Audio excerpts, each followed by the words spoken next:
Hey guys, welcome back to GNF Legacy Farm. Kelsey here, and I am in the garden on this beautiful Michigan evening, and I found something when I was pruning tomatoes that I want to show you guys and explain to everybody.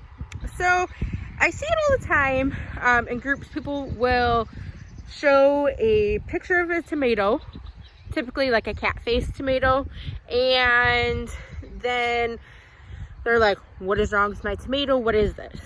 So my tomatoes aren't ready yet here in Michigan.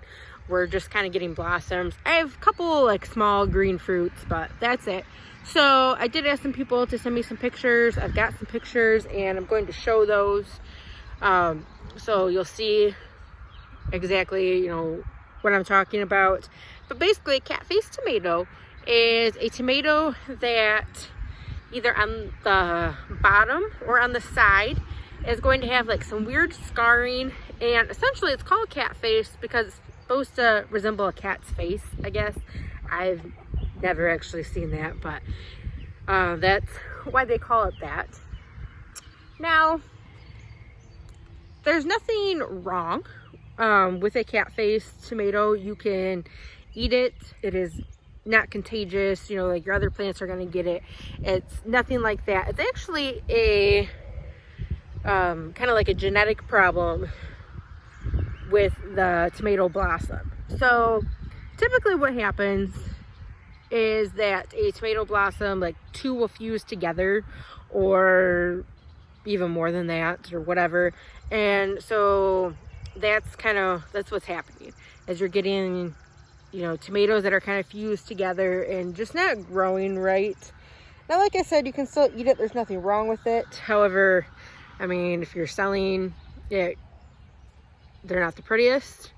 But one thing to note about them, though, is that, you know, anytime you have those cracks and crevices in your tomato, you are kind of leaving yourself open for pests and for different pathogens to go in there. So, you know, it's a little bit more likely for your tomato to catch, you know, a disease, or for pests to, you know, make their home in your nice tasty tomatoes. So that's kind of the only drawback with that. But as long as like there's still good parts on it, I mean, you just cut around it and eat it. They're still good. It doesn't affect the taste, nothing like that. But it just gives you a weird looking tomato. So I'll show you a blossom that I left on one of my plants when I was pruning that has the fasciated blossom. Now, some people will prune them off. That way you don't even have to deal with it, and you know, you're never even wasting the plant's energy to grow that fruit. And that's fine. You can totally do that. I chose to let this one grow just so I can kind of show you guys, and you guys can get a good look at it. Okay, so it actually fell off as I was looking at to show you guys, but I have it here. Now you can see, now it is not smushed. This is like two separate blossoms that have fused together. So that's all it is. It's kind of just a reproductive problem and the blossom itself. There's nothing wrong with the plant. And just because a plant has like one fruit or something that's like this does not mean that the rest are going to. The issue is just strictly in that one blossom, or I guess you could say two, but it's just in this blossom. It's not going to be in the whole plant.